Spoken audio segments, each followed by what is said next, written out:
So yun mga kapangit, nasa Walter na kami mga kapangit. So yun, tamang gala lang kami dito ngayon. Kanan kaliwa. Kanan kaliwa. Ganda!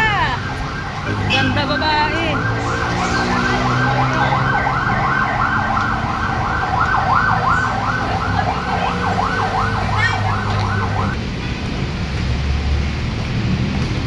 Tara tayo, diretso tayo, magsakay ka pa, matagal pa yan.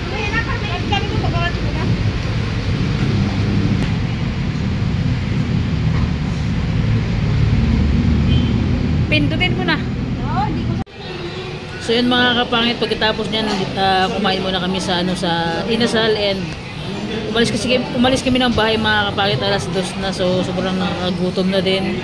Hindi namin in-expect na gabi na kami makakauwi kasi nga sobrang traffic, and napakagala kami ng sobra mga kapangit. So yun, tumitingin pa ako ng ng orderin sa sa inasal mga na pagkain namin. So yan, sabi ko siya ate ko na magpili. And so yun mga kapangit, sa mga oras na to sobrang nakakagutom na kasi hindi kami nagumagahan sa bahay, hindi rin kami nag-lunch. Nagano lang kami, tinapay, pandesal, kape mga kapangit. And so yun na nga, hinantay namin yung hinantay namin ang aming pagkain. So yun, siguro mga nasa 30 minutes lang kami nag-antay dyan mga kapangit sa sa pagkain namin yan. Siyempre, mga kapangit ko, kain tayo ng pananghalian. Ganda. Sorry. Ganda lang dala nila. Ganda lang ang bag nilang dalaw sa vlog. Mas maganda. And yun na nga, dumating na yung pagkain natin mga kapangit. So yun, nag-pray muna tayo bago tayo maglafang mga kapangit ko. Pakak! Lafang mga kapangit, and gutom din kaming lahat dyan. So yan, si Ate Ems gutom na gutom din, and yung dalawang pamangkin ko mga kapangit. Pagkatapos namin dyan kumain, so lumabas na naman kami, naglakad-lakad kami, pumunta kami ng SM mga kapangit. So yun, pagdating sa loob, so yun, tamang lang kami, tamang lakad-lakad lang muna kami dito sa labas mga kapangit. Hindi pa na maglalakad ka lang. Yung mga kapangit, naglalakad pa kami papuntang SM mga kapangit. So yun, nandito na kami sa loob. So yan, siyempre unang dampot. Alright, bibili ako mga kapangit ng pabango ko. Bumili ako ng pabango dito kasi ng Axe, kasi nga yung niregalo ni Ate Ems sa akin na pabango mga kapangit, hindi yun masabing hindi ko gusto yung amoy niya kasi pambabae mga kapangit.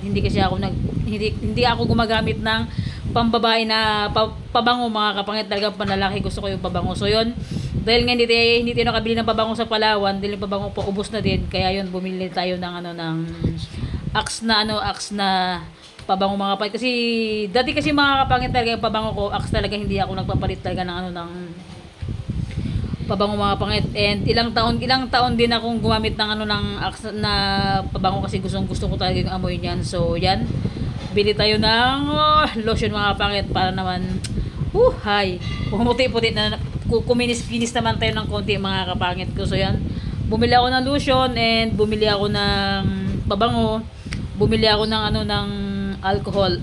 Okay, ay yaman, alcohol, alright. Di ba mga kapangit? Siyempre mga kapangit, dito na tayo sa loob. Siyempre, bibili na natin kung ano yung wala. Kasi ako mga kapangit talaga, pagdating talaga sa sa katawan ko talaga is, hindi mo sabing maarte talaga pag medyo ubos na yung gamit ko sa katawan, bumibili tayo kaagad mga kapangit. And so yun, namimili pa tayo dyan, and yung mga kasama ko.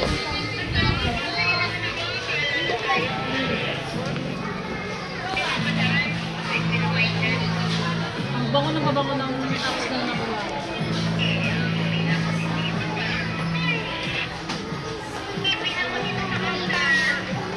Jam! Dalawa tayo.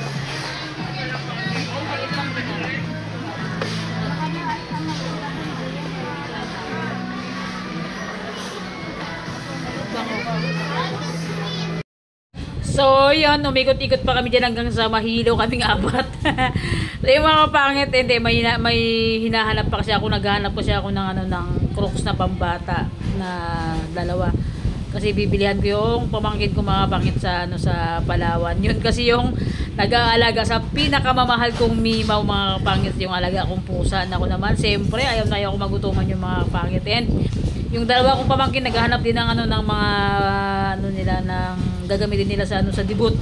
Kung ano pwede nilang suotin, ganun namimili pa sila. So yun, nag-ikot-ikot muna kami diyan mga kapangit hanggang sa ano hanggang sa Bahilo kaming apat. So yun mga kapangit ko. Yun mga kapangit dito sa ano sa grocery walang ganong bumibili mga pangit, konti lang naman ito dito sa loob. Pero pag nasa labas ka na, grabe, sobrang daming tao mga pangit, siksikan talaga. So yun, yung dalawang pamangkin ko, nakabili na sila ng mga suklay, kaskada toothbrush nila mga kapangit. So yan, nag-ikot pa rin ako. Naghahanap ako ng mahanap, naghahanap ako ng walang mahanap. Alright, pakbalsan.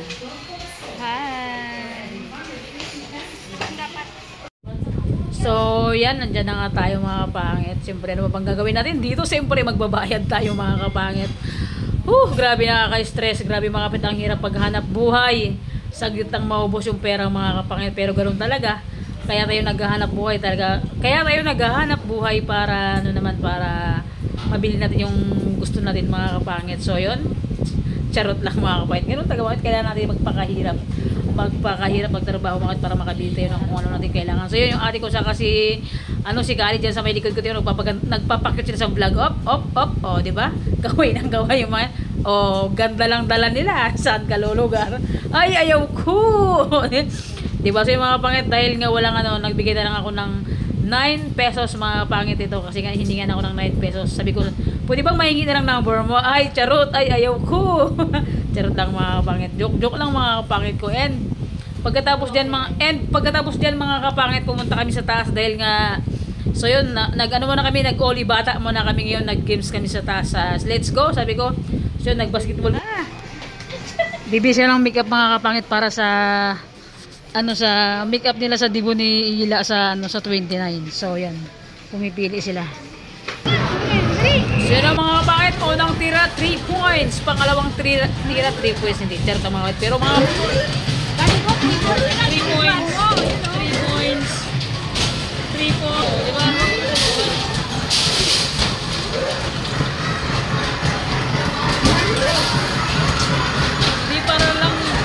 Hindi lang sa araw magaling mag-shoot.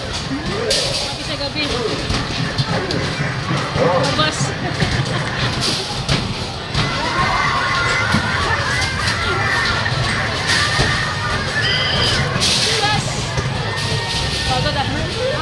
Pagod Medyo napagod na ako mga kapangit. So yun, isa-isang hawak na lang tayo. Kaya din hawakan yung bola mga kapangit. Kaya tag-isang kamay sana all. Diba? Diba? 3 points. Diba? Shoot lahat.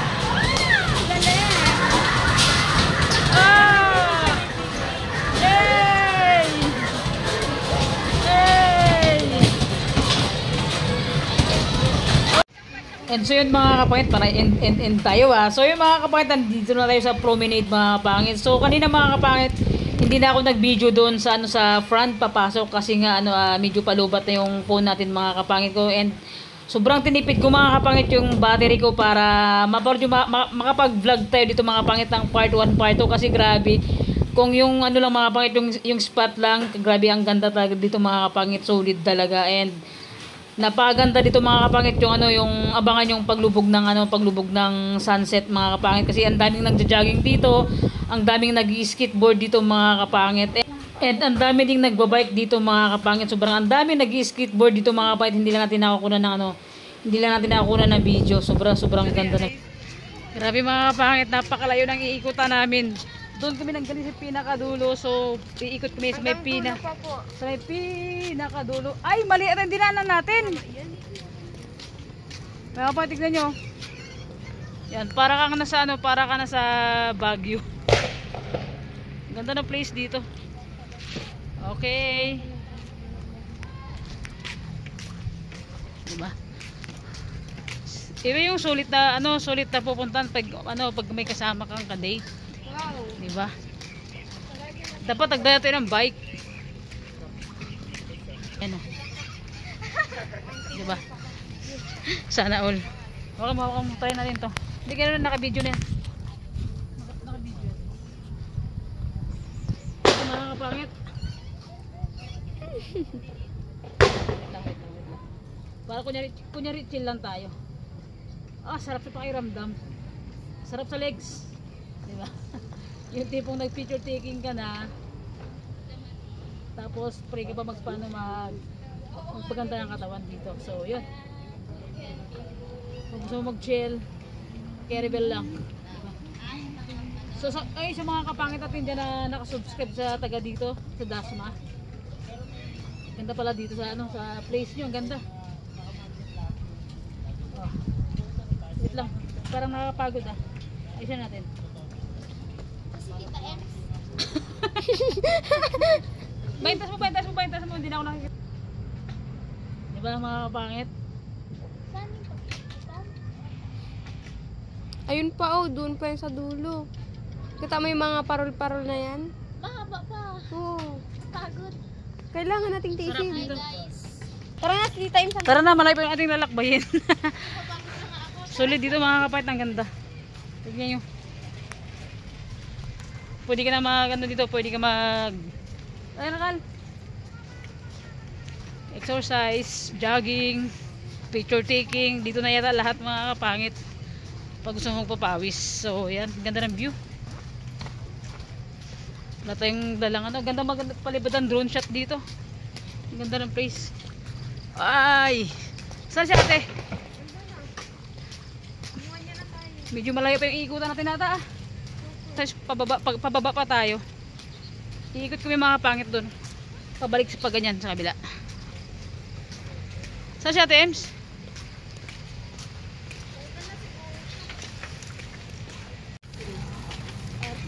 Grabe mga kapangit, ang napakatalino ng nakaisip nito. Solid yan Pwede ka na magano diyan. Umupo na kayo, pagod na? Ay. Ganyan. Di ba? Yung mga kapangit Kaya solid mga kapangit. Ganda ng place dito. Pwede ka na mag-date, pwede ka pa magpapayat dito. Mag-iikot ka pa lang paikot, pagod ka na. Ayan Ganda niyo. Model kami nito. Oo. Mga pangit, ang ganda. Kaya susunod. Solid. Punta ka dito ha. Magpabaya mo si mama mo. Ating yung hindi pa namin nangalahati yung Wakwak na kayo na pabalik sa kabila. So, yan. Pagod na ako. Sumabot na yung baba niyan. Tubig siya. Ayan Hindi makikita kasi malabo kamera natin. So, yan. Solid sana pag may kasama tayo. Di ba? Kami naman. Ang layo pala. Anak ng tungaw. Go natin. Ang sakit na ng pakot Napakalayo pala. Mga kapangit, mali yung ginawa namin. Akala namin iikot kami. Yung pala, yung diretso pala ng diretso ng daanan na to is palabas na pala siya ng highway. Itong tour guide namin pasyunga-syunga, di ba? Ngayon mga kapangit, pinakadaanan pala yung unang vlog, yung unang video natin ngayon yung pinakadaanan niya pala doon pala sa may pinaka-front nagdire-diretso kami. Sus, Maria Santissima. Pabanga-banga tong nagtuturo sa amin Mali-mali yung mga niya. Tanong na lang. Ang pagod mga kapangit. Kaya na pa kami naglalakad. Yan pala yung labasan. Highway na pala yun. O sa mga taga dyan, mga taga Dasma. Mali yung vlog natin kanina. Rewind. Boom. So yun mga kapangit. Akala namin palabas na kami ng promenade. Ay paikot kami ng promenade. Dyan pala palabas na kami ng promenade. Wrong. Pagod ka na, Kal? Pagod na ako maglakad. Grabe. Nasa kalahating oras yata ilakad namin. Pabalik tsaka papunta. Hindi lang. Anak ng teteng. Nakakapagod. Pabalik na kami.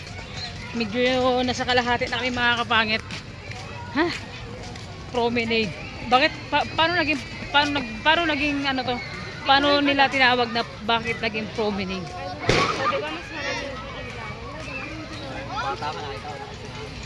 Bumalik kami ulit. So, pahinga muna tayo. Pahinga muna mga kapit. Pagbanyo muna kami. Dami nag-skateboard dito. Gamitan pa ako. Dito daw sa labas, di na ako mag-ihi. Hawak. Pangit, hanggang dito na yung vlog ko mga kapangit. Thank you for watching mga kapangit ko. Abangan nyo yung part 2.